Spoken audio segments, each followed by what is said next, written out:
CP Radhakrishnan देश के 15वें उपराष्ट्रपति होंगे। जी हां, नतीजों की घोषणा हो चुकी है।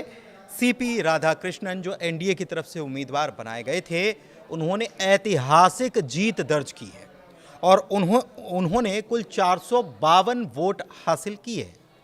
और ये जीत जो उनकी हुई है, ये 152 वोटों से जीत उनकी दर्ज हुई है, क्योंकि उनके सामने इंडिया गठबंधन जो है उसके कैंडिडेट सुदर्शन रेड्डी जो हैं, उन्हें 300 वोट हासिल हुए हैं। तो इस अगर अनुसार देखा जाए तो सीपी राधाकृष्णन देश के 15वें उपराष्ट्रपति जो बने हैं, 152 वोटों से जीत दर्ज कर उन्होंने ये चुनाव जीत लिया है।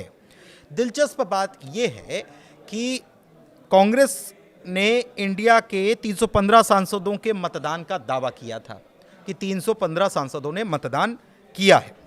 और इससे अगर देखा जाए तो इंडिया गठबंधन जो है उसके प्रत्याशी सुदर्शन रेड्डी, उन्हें 300 वोट हासिल हुए हैं।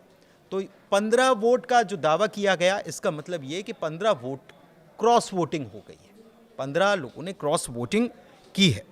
अच्छा, एक चीज़ और है कि बीआरएस और बीजेडी ने चुनाव में पार्टिसिपेट ही नहीं किया, हिस्सा ही नहीं लिया, जबकि राज्यसभा में बीआरएस के 4 और बीजेडी के 7 सांसद हैं।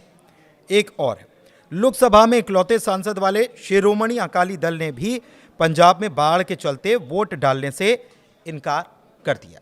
आपको मालूम है कि जगदीप धनखड़ जो इसके पहले उपराष्ट्रपति की कमान संभाल रहे थे, उन्होंने अपने स्वास्थ्य कारणों के चलते इस्तीफा दे दिया था। और जब उन्होंने ख़राब सेहत का हवाला देते हुए इस्तीफा दिया था, उसके बाद एनडीए में ये तय हुआ था कि बीजेपी जो भी निर्णय लेगी, जिसे भी कैंडिडेट बनाया जाएगा, एनडीए उसे पूर्ण रूप से समर्थन करेगा। और देखने को भी यही मिला है कि एनडीए ने पूर्ण रूप से समर्थन किया और सीपी राधाकृष्णन ने एक बड़ी जीत हासिल की है। इससे पहले आपको मालूम है कि इस बार केंद्र में जो एनडीए की सरकार है, इसमें बीजेपी को स्पष्ट बहुमत नहीं मिला था। इसके बाद ये तमाम तरीके से कयास लगाए जाने लगे या अफवाहों का बाजार बार बार ये गर्म होता रहा कि सरकार जो है ये कमज़ोर सरकार है और कभी भी ये सरकार जो है वो नहीं रह सकती है, ऐसी स्थितियां बन सकती हैं। क्योंकि साथ में विपक्ष की तरफ से ये कहा जा रहा था कहीं ना कहीं कि जो एनडीए के सहयोगी दल जो हैं वो नाराज़ चल रहे हैं। लेकिन इस चुनाव ने एक बार फिर से बता दिया है कि एनडीए की एकता कितनी है, उसकी ताकत कितनी है, उसका भरोसा बीजेपी में कितना है, ये भी बता दिया। और उन अफवाहों के बाजार पर या उन अफवाहों पर पूरी तरह से विराम लगा दिया है, जो ये कह रहे थे, जो अफवाहें ये बता रही थी कि सरकार कहीं ना कहीं कमज़ोर पड़ रही है या कहीं ना कहीं सरकार में आपस में जो सहयोगी दल हैं उनकी बन नहीं रही है।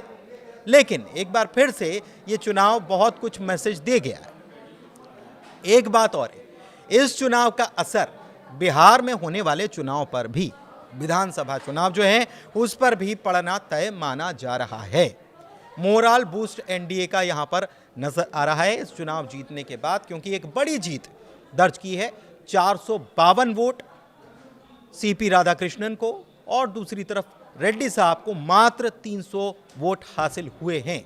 और उसमें भी 15 वोट क्रॉस वोटिंग में हो गए, जो कि विपक्ष के थे। तो ये क्या बता रहा है, क्या तस्वीर लग रही है आपको? आप कमेंट के जरिए बता सकते हैं। लेकिन फिलहाल सीपी राधाकृष्णन देश के 15वें उपराष्ट्रपति होंगे, ये तय हो चुका है। चुनाव उन्होंने जीत लिया है।